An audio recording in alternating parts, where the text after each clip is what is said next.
Hello my mindful beings, welcome back to my channel. मेरा नाम है सुनिष्ठा और इस चैनल पे हम बात करते हैं लॉ ऑफ अट्रैक्शन के बारे में और एक पॉजिटिव माइंडसेट के बारे में।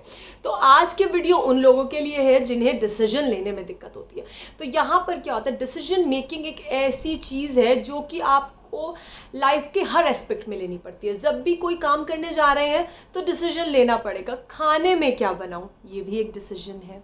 घर से कितने बजे निकलूं कि टाइम से ऑफिस पहुंच जाऊं, ये भी एक डिसीजन है। कौन सा रूट पकड़ूं कि ट्रैफिक ना मिले, ये भी एक डिसीजन है। कितनी ज़्यादा सेल्स करनी है इस महीने, ये भी एक डिसीजन है। और अपनी जो भी बड़ी छोटी लाइफ के बहुत सारे डिसीजन हम हर एक मोमेंट पे ले रहे हैं।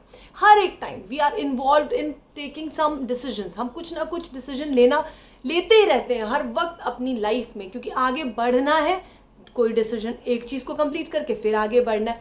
तो यहाँ पर क्या होता है, और फिर डिसीजन जब हम लेते हैं तो ये तो छोटे मोटे डिसीजन है लाइफ के। अब इन छोटे मोटे डिसीजंस में भी हम क्या करते हैं, हम परेशान हो जाते हैं।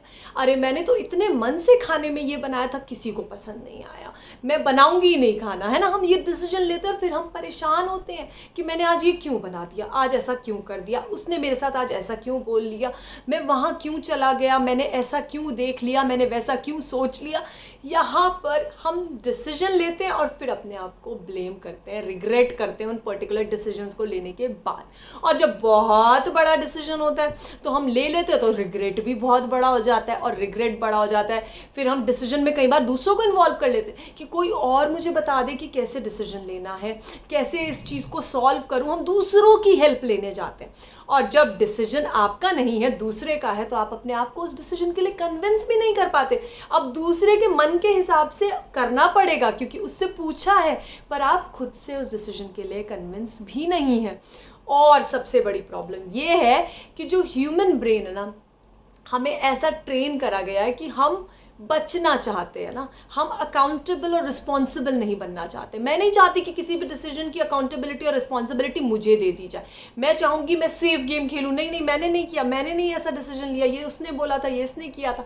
तो हम यहाँ पर कंटिन्यूसली ये जो डिसीजन मेकिंग प्रोसेस है ना, एक तो इसको बहुत ही प्रॉब्लमैटिक बनाते हैं, उसके बाद जो डिसीजन ले लिया, जो चीज़ हो गई, उसके बाद भी खुद को परेशान करते रहते हैं। आज मैं आपको एक छोटी सी टेक्निक बताऊंगी अपनी कि कैसे डिसीजन लेते हैं, कैसे डिसीजन मेकिंग प्रोसेस को इजी बनाते हैं, इजी एफर्टलेस बनाते हैं, और फिर उस डिसीजन की अकाउंटेबिलिटी और रिस्पॉन्सिबिलिटी भी लेते हैं। तो सबसे पहली चीज़, जो भी इस वीडियो को देख रहा है ना, कमेंट सेक्शन में जाकर ये लिखिए कि आपके पास विजडम है कि नहीं।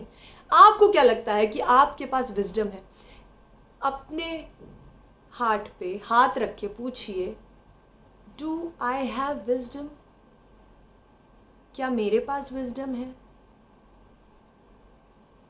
पूछिए खुद से, देखिए क्या जवाब मिलेगा। विजडम एक ऐसी चीज़ है जो सबके पास है और बराबर है, किसी के पास कम ज़्यादा नहीं है। जो कोई हायर डेजिग्नेशन पे बैठा है या लोअर डेजिग्नेशन पे बैठा है, सबके पास विजडम है। अब जो हायर डेजिग्नेशन पे पहुंच गया है, उसने अपनी विजडम को अच्छे से यूज़ करा है, तभी वो वहाँ पर है।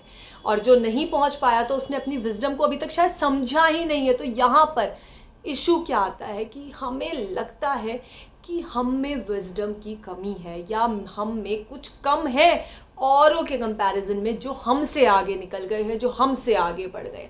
तो वहाँ पर आती है विजडम। और विजडम जब भी मैं आपको बता रही हूँ, आप मन से, दिल से अपनी विजडम को इन्वोक करोगे ना, कि wisdom come and help me, मुझे गाइड करो, मुझे बताओ कि क्या करना है।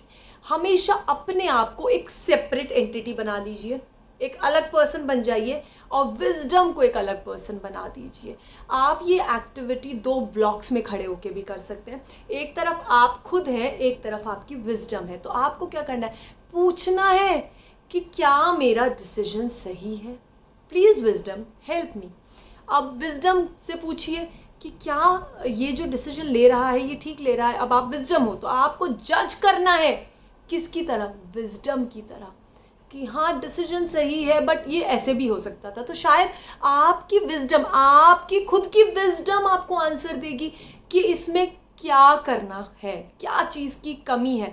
मतलब ये इतना प्रैक्टिकल और इतना अच्छा तरीका है ना कि अगर आपको लग रहा है ना कि मेरा खाना कैसा बना है, तो विजडम से पूछ लीजिए कि क्या लगता है खाना अच्छा बना होगा, तो विजडम तुरंत बता देगी सब कुछ ठीक लग रहा है पर नमक थोड़ा कम है। तो यहाँ पर विजडम ऐसे आंसर देती है। बट हम जब विजडम को इन्वोक ही नहीं, पहली बात तो हम समझेंगे ही नहीं विजडम है भी हमारे पास। जब तक हम विजडम को नहीं समझेंगे, विजडम को इन्वोक नहीं करेंगे, विजडम को बुलाएंगे नहीं, पुकारेंगे नहीं, तो कहाँ से आएगी विजडम। बुलाइए विजडम को और फिर पूछिए विजडम से, और स्ट्रॉन्ग कन्विक्शन के साथ पूछिए कि विजडम टेल मी मुझे क्या करना है, हेल्प मी मुझे क्या करना है, मुझे गाइड करो, मेरे डिसीजन लेने में हेल्प करो कि कैसे डिसीजन लिए जाते हैं। तो इस तरह से आप पूरे प्रोसेस को कर सकते हैं। And when you do play this game and you start playing this game with your self and your wisdom, आप देखेंगे आप बहुत इंजॉय करेंगे। सो प्लीज़ पहले तो मानिए कि आपके पास विजडम है और उस विजडम का भरपूर इस्तेमाल करिए, इंजॉय करिए उस विजडम के साथ, और उस विजडम को बार बार बुला के हर चीज़ में पूछिए कि क्या ये डिसीजन सही है, क्या ऐसा कर लूँ, क्या मुझे गुस्सा करना सही था। कई बार क्या होता है हम गुस्सा कर जाते, कोई इमोशन आ गया, इमोशन के बाद भी पूछिए क्या गुस्सा करना सही था, तो विजडम अपने आप बोलेगी ठीक था, तुमने ठीक किया, पर इतना गुस्सा करना ज़रूरी भी नहीं था। तो यहाँ पर विजडम आपको हर एक चीज़ में, आपके इमोशनल बैलेंसेस में, आपके छोटे छोटे डिसीजंस में, लाइफ के बड़े बड़े डिसीजंस में, हर जगह विजडम आएगी और आपको बताएगी कि yes you are right, yes you can take this decision, yes you can do it. And yes, आपकी विजडम हमेशा आपसे यही बात बोल रही होती है कि yes you can do it, believe it और not, you can do it and I am with you. remember this thing. Wisdom सच में बोल रही है आपसे कि मैं तुम्हारे साथ हूँ और तुम आगे बढ़ो। Thanks a lot for watching this video. Thanks a lot. Bye.